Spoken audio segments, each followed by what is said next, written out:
Muntik ka? Ikaw na naman! Attorney Kurt, I'm surprised to see you here. Mukhang naliligaw ka yata o baka naman ini-stalk mo ako talaga. Nagtataka rin ako, Attorney Ann. Kung anong ginagawa mo sa liblib na lugar na to. Pero mas kinagulat ko. Kasama mo yung suspect sa pang-hold up sa inyo. Tapatin mo nga ako. Bakit kung mag-usap kayo ng lalaking to kanina, parang matagal na kayong magkakilala? Ano ba talaga connection mo sa isa't isa? Look, Attorney Kurt, I have no idea what you're insinuating here.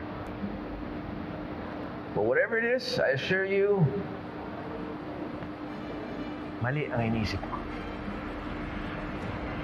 I don't know this guy. In fact, unang beses kami nakita nung nagharap kami sa presinto. Pati nga ako nagulat nung bigla niya akong kinontak, gusto niya raw makipagkita sa akin. Ang sabi niya, gusto niya raw ako pasalamatan ng personal. Dahil nilinis ko yung pangalan niya sa mga maling bintang ninyo. Totoo ba yung sinabi niya? Yun ang rason kung bakit kayo nakita.